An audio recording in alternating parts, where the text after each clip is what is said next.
आप देख रहे हैं दिव्य हिमाचल टीवी। मैं हूं दीक्षा शर्मा। शाम के 6 बज चुके हैं और प्रदेश की तमाम खबरों के साथ हम आपके समक्ष आ चुके हैं। कई लेटेस्ट अपडेट्स आज इस बुलेटिन में हम आपके साथ साझा करने वाले हैं। विशेष तौर से कर्मचारियों से जुड़ी बड़ी खबर देना चाहेंगे, क्योंकि कॉन्ट्रैक्ट की अवधि को भी काउंट किया जाए पेंशन देने के लिए, अन्य वित्तीय लाभ देने के लिए। हालांकि कई दफ़ा ये आदेश जारी हुए हैं, लेकिन अब इस मामले में क्या ब्रेकिंग सामने आई है, ये जानकारी हम आप तक पहुंचाने वाले हैं। और ऐसा क्या हो गया जो कि हाईकोर्ट की ओर से शिक्षा सचिव को इस पूरे मामले में तलब किया गया है। दूसरी बड़ी बात हम लॉ ऑफिसर को लेकर करना चाहेंगे। आखिरकार ये कौन से डिपार्टमेंट से जुड़ा मामला है जहां लॉ ऑफिसर को जेल की सज़ा सुनाई गई है कोर्ट की ओर से, और क्या इसके पीछे का पूरा माजरा था। तीसरी बात नीट के पेपर को लेकर भी करेंगे, क्योंकि पेपर लीक होने की आशंका यहां पर जताई जा रही है, जिसके चलते रिजल्ट पर रोक लगाई गई है सुप्रीम कोर्ट की ओर से।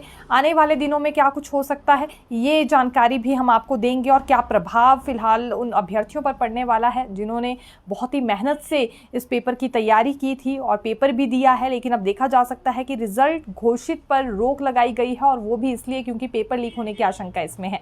कौन से राज्यों में पेपर लीक होने के प्रमाण मिले हैं, ये जानकारी हम आपको देंगे। लेकिन शुरुआत मौसम से करना चाहेंगे, क्योंकि अगले 10 दिन तक मौसम साफ रहने वाला है, जिस वजह से और गर्मी अभी बढ़ने वाली है। 40 डिग्री के पार तापमान जा चुका है। 3 क्षेत्रों की बात करें तो यहाँ पर 42 डिग्री सेल्सियस टेम्परेचर दर्ज किया गया है। यह हमीरपुर के नेरी से जुड़ी जानकारी दे रहे हैं। पिछले कल नेरी में जो ये तापमान दर्ज हुआ है, अभी तक का सबसे हाईएस्ट तापमान दर्ज किया गया है। और आने वाले दिनों में अभी और ज़्यादा बढ़ोतरी तापमान में होने वाली है, ये भी मौसम विज्ञान केंद्र का मानना है। हालांकि अगले कल कुछ क्षेत्रों में हल्की बूंदाबांदी हो सकती है, लेकिन उसके भी बहुत कम चांसेस हैं। ये चंबा लाहौल स्पीति की ऊंची चोटियों पर हल्की बारिश यहाँ पर बताई जा रही है, लेकिन काफ़ी कम आसार हैं। इसके अलावा अगले 10 दिन तक मौसम अभी बिल्कुल साफ ही बना रहेगा। दूसरी बात एक घटना से जुड़ी करना चाहेंगे। मणिकर्ण घाटी के खीरगंगा ट्रैक रूट पर दरअसल एक महिला की मौत हो गई है। कांगड़ा से ये दंपति ट्रैकिंग करने के लिए आए थे, लेकिन बीच रास्ते में ही महिला को किनारे में जाना था। दरअसल महिला आइस पॉइंट के पास जब ये पहुंची तो 31 वर्षीय, हालांकि इनकी उम्र बताई जा रही है, सुंदरी देवी नाम है, ये शौच करने के लिए ट्रैक रूट से बाहर निकली थी। कुछ दूरी पर एक पुराना पेड़ गिरा था, उसी पर महिला बैठ गई और महिला के वजन से पेड़ थोड़ा नीचे खिसक गया, जिस वजह से महिला भी गिरी और इन्हें गंभीर चोटें आई और मौके पर ही इनकी मौत हो गई। घटनास्थल पर पुलिस समय से ही पहुंच गई थी और अभी महिला के शव को पोस्टमार्टम के लिए ले जाया गया है। उसके बाद परिजनों को सौंप दिया जाएगा। देखा जा सकता है कांगड़ा से ये दंपति थे जो कि खास तौर पर ट्रैकिंग करने के लिए खीरगंगा ट्रैक रूट पर ज़रूर पहुंचे थे, लेकिन बीच रास्ते में ही आइस पॉइंट पर महिला को शौच करना था, थोड़ी सी दूरी पर गई तो इतना बड़ा हादसा उसके साथ पेश आ गया है। काफ़ी ज़्यादा दुखद इस घटना को हम कहना चाहेंगे। मंडी जिला के जोगिंद्रनगर में भी एक और बड़ा मामला सामने आया है। यहाँ पर जिंदा ही एक व्यक्ति जल गया, उसकी मौत हो गई है। दरअसल बताया ये जा रहा है कि 66 वर्ष की इनकी उम्र थी और नाम इनका बताया जा रहा है अनिरुद्ध चौधरी। ये अपनी पशुशाला के नज़दीक खड़े थे, उसी वक्त इनकी गौशाला में आग काफ़ी ज़्यादा फैल गई, लेकिन गनीमत ये रही कि गौशाला के भीतर कोई भी पशु नहीं था, लेकिन गौशाला के ऊपर घास ज़रूर रखा गया था। इसी घास को बचाने के चक्कर में ये आग में कूद पड़े और इनकी जान चली गई। आग की चपेट में ये बहुत बुरी तरह से आ गए थे। हालांकि अपने पिता को बचाने के लिए इनका बेटा भी आग में कूद पड़ा और ये झुलस गया है। काफ़ी ज़्यादा गंभीर इनकी भी हालत बताई जा रही है और अभी सिविल अस्पताल में इनका उपचार चल रहा है। सिविल अस्पताल जोगिंद्रनगर में आग में झुलसे बेटे को ले जाया गया है। तो देखा जा सकता है फिलहाल परिवार में पूरा मातम इस वक्त बना हुआ है। किसी ने कल्पना भी नहीं की थी कि आग की लपटें जब उठेगी तो परिवार के 2 लोगों को वो अपनी चपेट में ले लेंगी। एक की तो मौके पर ही मौत हो गई, जो कि इस बेटे के पिता बताए जा रहे हैं। 66 वर्ष की उनकी उम्र थी और अनिरुद्ध चौधरी उनका नाम था, लेकिन इनके बेटे सुरेश चौधरी भी जब अपने पिता को बचाने के लिए गए तो वो भी आग में बहुत बुरी तरह से झुलस गए हैं। और कारण सिर्फ यही है कि गौशाला के ऊपर जो कुछ घास रखा हुआ था उसे बचाने के चक्कर में ही अनिरुद्ध चौधरी ने अपनी जान गंवा दी है। हालांकि गौशाला के भीतर गाय नहीं थी, अगर पशु भी होते उसके बावजूद जाते तो यहाँ पर बात समझी जा सकती थी, लेकिन एक छोटी सी बात के चक्कर में इन्होंने अपनी जान गंवाई है और इससे सबक लेने की भी बहुत ज़्यादा ज़रूरत है कि आग को कम नहीं आंका जा सकता है। इन्हें भी यही लगा कि केवल धुआं उठ रहा है, ये इसकी चपेट में नहीं आएंगे, लेकिन उसी वक्त आग की लपटें इतनी ज़्यादा बढ़ गई कि ये तुरंत ही उस आग की चपेट में आ गए और इनके बेटे को भी काफ़ी ज़्यादा नुकसान पहुंचा है। फौरी राहत के तौर पर 25,000 रुपए इन्हें दे दिए गए हैं। भाजपा में 2 नेताओं को निष्कासित कर दिया गया है 6 साल के लिए। ये प्राथमिक सदस्यता से इन्हें 6 साल के लिए निष्कासित किया गया है। इसमें एक डॉक्टर रामलाल मार्कंडे हैं, क्योंकि लाहौल स्पीति से निर्दलीय चुनाव लड़ने जा रहे हैं और लाजमी सी बात है भाजपा को इसका बड़ा नुकसान होने वाला है, क्योंकि पूर्व जयराम सरकार में ये मंत्री पद पर रह चुके हैं। इनकी अपनी भी काफ़ी फेम है, बहुत सारे वोटर्स इनके साथ हैं, इनके कई समर्थक थे, जिससे भाजपा को नुकसान होना ही था। लेकिन ठीक उससे पहले देखिए इन्हें निष्कासित कर दिया गया है। पहले मनाने की कोशिश भी हालांकि इन्हें की गई, लेकिन ये जब नहीं माने तो उसके बाद बड़ा फैसला यहां पर लिया गया है। भाजपा प्रदेश अध्यक्ष डॉक्टर राजीव बिंदल की ओर से निष्कासन को लेकर ऑर्डर जारी हुए हैं। दूसरी बात राकेश चौधरी को लेकर करना चाहेंगे। ये धर्मशाला से निर्दलीय चुनाव लड़ रहे हैं और वही बात वहां भी होनी थी। भाजपा को इससे बड़ा नुकसान होने वाला था, इन्हें भी निष्कासित किया गया है। हालांकि ये देखना काफ़ी ज़्यादा दिलचस्प रहने वाला है कि ऐसे निष्कासित करने के बाद भी क्या इन दोनों नेताओं के साथ इनके समर्थक वैसे ही डटे रहेंगे जैसे कि पहले थे। और जीत को लेकर क्योंकि डॉक्टर रामलाल मार्कंडा और राकेश चौधरी दावा करते हुए नजर आ रहे हैं कि निर्दलीय ये चुनाव जीतने वाले हैं। सीएम सुक्खू सुजानपुर दौरे के दौरान पल्ली के नुक्कड़ सभा को संबोधित करने के लिए पहुंचे थे, जहां इनकी ओर से बड़ी बातें राजेंद्र राणा को लेकर कही गई है। इनका ये कहना था कि जो भाजपा प्रत्याशी राजेंद्र राणा है हमेशा सीएम से मिलने तो आते थे, लेकिन एक ही मुद्दे को लेकर क्रशर के टेंडर को लेकर यहाँ स्वीकृति मिल जाए, यही सिर्फ उन्हें फ़ायदा चाहिए होता था मुख्यमंत्री से। इसके अलावा आम जनता को लेकर उन्होंने कभी कोई बात नहीं की। क्रशर और टेंडर की स्वीकृति एक दफ़ा बस उन्हें दे दी जाए, इसी बात पर बार बार मिलने आया करते थे। आम लोगों से जुड़े ना तो उन्होंने कोई सवाल उठाए ना मुद्दे उठाए। इसके अलावा जब प्राकृतिक आपदा भी आई थी तो भी आम जनता से जुड़ी कोई सवाल उनकी ओर से नहीं उठाए गए। ना तो उन्होंने आम जनता की मदद करने का प्रयास किया और ना ही मुख्यमंत्री के पक्ष उन्होंने अपनी कंस्टिट्यूएंसी से जुड़े कोई मुद्दे रखे हैं। सिर्फ उन्हें अपने क्रशर की पड़ी थी कि सुजानपुर में और सिरमौर में उनके क्रशर्स को लेकर यहां पर स्वीकृति दे दी जाए।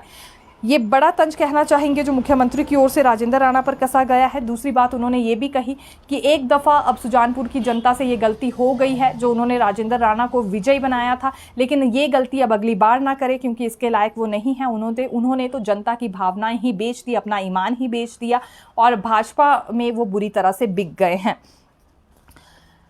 जयराम ठाकुर जब इससे पहले मुख्यमंत्री थे तो उन्होंने भी हमीरपुर के लिए कुछ नहीं किया, पूरी तरह से अनदेखी हमीरपुर की हुई है, ये भी मुख्यमंत्री सुक्खू ने आज कहा।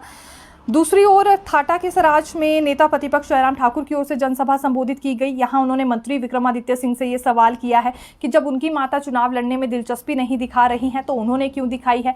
पहले खुद ही सांसद प्रतिभा सिंह ने ये कहा कि कांग्रेस इस हालात में नहीं है कि चुनाव लड़ा जा सके, सभी आम लोग परेशान हैं, विधायक परेशान हैं, सांसदों के काम नहीं हुए हैं, तो ऐसे में कौन ही सुक्खू सरकार के साथ चलना चाहेगा। लेकिन उसके बाद उनका ही बेटा चुनाव लड़ने के लिए सामने आ गया, आखिरकार किसकी सलाह पर, इसका उन्हें जवाब देना चाहिए। और विक्रमादित्य सिंह के पास जब कहने के लिए कुछ नहीं होता तो वो बार बार इस बात को याद करवाते हैं कि वो राजा साहब के बेटे हैं। इस तरह का संदेश उन्हें जनता में नहीं देना चाहिए। अगले कल देखिए 3 बड़ी जनसभाएं भाजपा की होने वाली हैं। जगत प्रकाश नड्डा की ओर से ये संबोधित की जाएंगी। 1 दिवसीय दौरे के दौरान कहां ये जनसभाओं को संबोधित करने वाले हैं आपको बता देते हैं। कांगड़ा में, फतेहपुर, चंबा और सोलन के अर्की में ये होने वाली है, यानी कि एक फतेहपुर में, एक चंबा में और तीसरी जनसभा अर्की में होने वाली है, सोलन के अर्की में।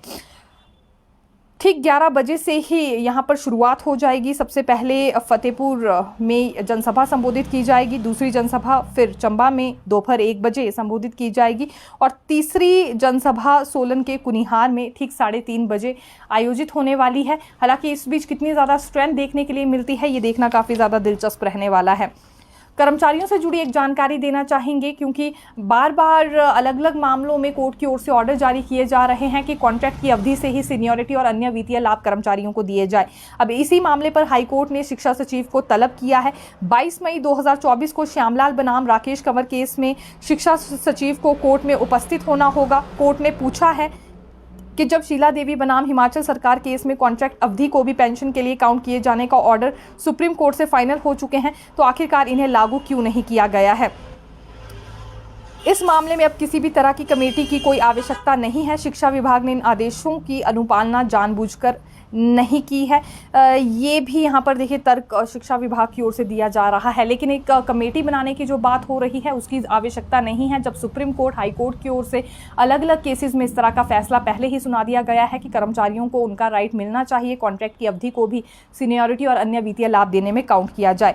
दूसरी ओर एक और मामला बताना चाहेंगे, हालांकि ये करुणामूलक कर्मियों से जुड़ा है। हाईकोर्ट ने एचआरटीसी में करुणामूलक नीति 1990 के तहत लगे कर्मियों को बड़ी राहत देते हुए नियमितीकरण की तारीख से ही सारे वित्तीय लाभ देने के आदेश जारी किए हैं।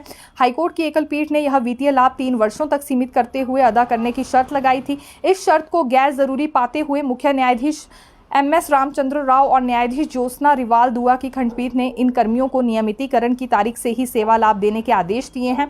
गौरतलब है कि पॉलिसी 1990 के तहत एचआरटीसी में लगे कर्मचारियों को इस नीति के तहत नियमित नियुक्ति देने के बजाय 7 साल बाद नियमित किया गया था। इसके खिलाफ कुछ कर्मियों ने कोर्ट के समक्ष याचिका दाखिल की थी और पिछली तारीख से ही नियमितीकरण की मांग की थी। तो अब डेट ऑफ अपॉइंटमेंट से ही इन्हें सभी लाभ देने पर कह दिया गया है। ये विशेष तौर से एचआरटीसी में जो करुणामूलक कर्मी हैं 1990 के करुणामूलक पॉलिसी के तहत जो लगाए गए थे उनसे जुड़ी जानकारी निकलकर सामने आई है।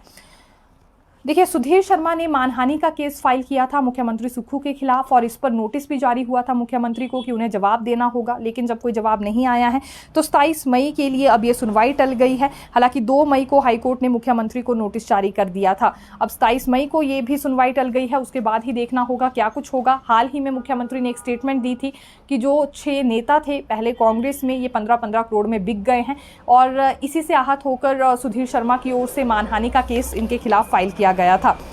डिग्री कॉलेजेस की ओर से शेड्यूल जारी कर दिया गया है वैकेशन के लिए और एडमिशन के लिए। शेड्यूल के अनुसार पूरे साल में 181 दिन पढ़ाना होगा, जबकि 65 दिनों की छुट्टियां रहेंगी।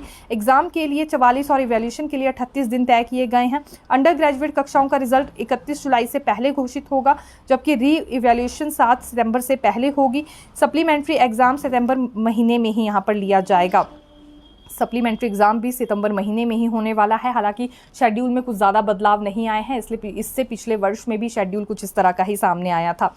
नीट पेपर में लीकेज होने की आशंका यहाँ पर जताई जा रही है कि पेपर लीक हुआ है और बिहार में इसके कुछ एक प्रमाण मिले हैं। हालांकि कितनी लीकेज हुई है इसकी पुष्टि अभी तक नहीं हो पाई है, लेकिन रिजल्ट घोषित करने पर रोक सुप्रीम कोर्ट की ओर से लगा दी गई है और साथ ही साथ उन्होंने एनटीए और केंद्र से भी इस बारे में जवाब तलब किया है। अगली सुनवाई जुलाई में अब इस मामले पर होगी, यानी कि जब वैकेशन के बाद कोर्ट दोबारा से खुलेगा तभी सुनवाई हो पाएगी।